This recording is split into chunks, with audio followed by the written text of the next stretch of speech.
បាទជំរាបសួរបងប្អូនទាំងអស់គ្នាថ្ងៃនេះវិលត្រឡប់មកកាន់ vlog របស់ខ្ញុំវិញហើយក៏ដោយសារខកខានចេញវីដេអូមួយរយៈពេលវែងដោយសារតែអត់មានដំណើរកម្សាន្តថ្ងៃនេះសម្រាប់ពីការងារទើបមានដំណើរកម្សាន្តបន្តិចដោយឡែកទេសភាពក៏ល្អអាកាសធាតុក៏ល្អហើយសម្រាប់ពីការងារទៀតក៏ឆ្លៀតនាំគ្រួសារមកទស្សនាមកដើរលេងនៅឆ្នេរអូត្រេសខេត្តព្រះសីហនុដោយសារតែខ្ញុំបាទរស់នៅខេត្តព្រះសីហនុស្រាប់អញ្ចឹងហើយទៅខ្ញុំមកពេលល្ងាចគោលបំណងគឺចង់មើលថ្ងៃលិចជុំគ្នាជាមួយនឹងក្រុមគ្រួសារហើយយកខ្យល់អាកាសបរិសុទ្ធ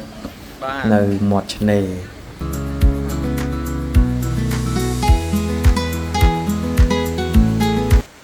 ដោយបងប្អូនបានឃើញស្រាប់នៅក្នុងវីដេអូនេះគឺទេសភាពស្រស់ស្អាតខ្លាំងមែនទែនដោយសារតែទើបតែ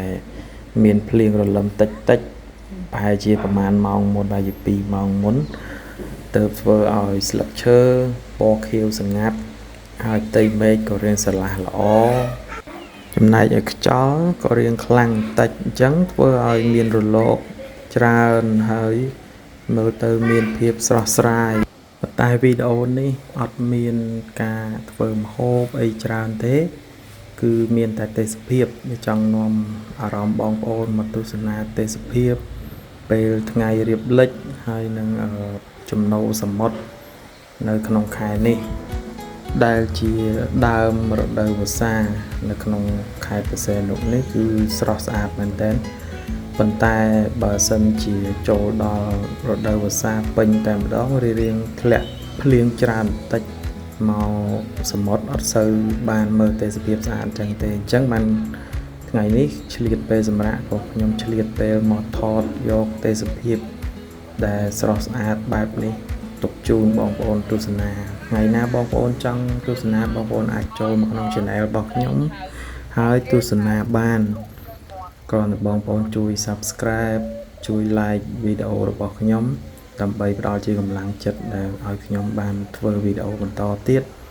ហើយសូមបងប្អូនអញ្ជើញទស្សនាទាំងអស់គ្នានិងស្ដាប់សំឡេងរលកស្ដាប់សំឡេងខ្យល់សមុទ្រដែលបក់មកជាមួយនឹងទឹករលកនេះគឺមានអារម្មណ៍ថាស្រស់ស្រាយខ្លាំងមែនទែនខ្ញុំពិតជាចូលចិត្តទេសភាពហើយនឹងសំឡេងទឹករលកបែបនេះសូមបងប្អូនអញ្ជើញទស្សនាទាំងអស់គ្នាដោយមេត្រីភាពសូមអរគុណ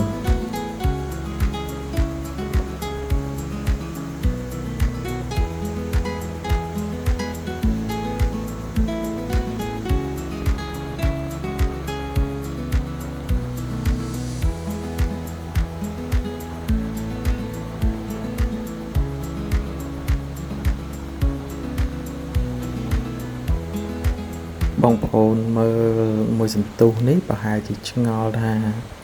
ស្អាតប៉ុន្តែហេតុអីក៏អត់សូវមានមនុស្សមកលេងដោយសារតែថ្ងៃនេះគឺជាថ្ងៃប្រហ័សថ្ងៃធម្មតាមិនមែនជាថ្ងៃបុណ្យជាតិឬក៏ថ្ងៃសៅរ៍អាទិត្យទេអញ្ចឹងទៅអត់សូវមានមនុស្សមកលេងច្រើនហើយណាមួយឆ្នេរអូត្រេសរៀងឆ្ងាយជាងឆ្នេរអូជាទៀលអញ្ចឹងហើយអត់សូវថ្ងៃធម្មតាអត់សូវមានអ្នកមកលេងដល់នេះទេហើយចំណុចដែលខ្ញុំនៅលេងនេះគឺក៏អត់សូវមានអ្នកនៅអង្គុយលេងដែរភាគច្រើនគេនៅលេងនៅខាងចុងនៅក្បែរគល់ស្ពាននោះនៅខាងចុងឆ្នេរអូត្រេសដោយសារតែខាងនោះគេមានផ្ទះសំណាក់មានសន្តាគារអីច្រើនហើយនៅចំណុចនេះខ្ញុំចូលចិត្តដោយសារភាពស្ងប់ស្ងាត់ហើយនៅក្បែរបន្ទប់ទឹកងាយស្រួលក្នុងការប្រើប្រាស់បន្ទាន់ដោយសារតែមានកូនទូចហើយនៅពេលរាត្រីក៏ស្អាតដែរបងប្អូនមានភ្លើងខាងខេត្តគេរៀបចំដាក់ឲ្យមានភ្លើងមានអីតាមផ្លូវហើយនេះគឺជាកន្ត្រកយក្សនៅលើដំបូលអគារខ្ពស់មួយនៅខាងដើមឆ្នេរអូត្រេសខ្ញុំឃើញគេដាក់ភ្លើងស្អាតអញ្ចឹងក៏ឆ្លៀតថតបង្ហាញបងប្អូនទស្សនាលេងតិចទៅដោយសារតែស្អាតមែនបងប្អូនអាចទស្សនាមើលមានរូបគូស្នេហ៍មានបេះដូងអីចឹង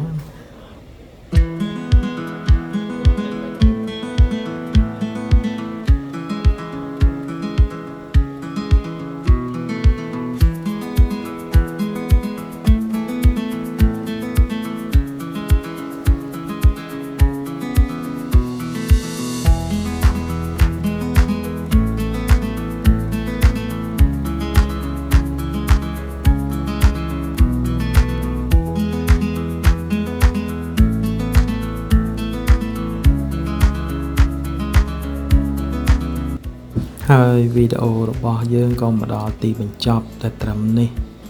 សូមអរគុណបងប្អូនដែលបានទស្សនាវីដេអូរបស់ខ្ញុំសូមកុំភ្លេចជួយ like និង subscribe channel របស់ខ្ញុំបាទម្នាក់មួយផងដើម្បីជាកម្លាំងចិត្ត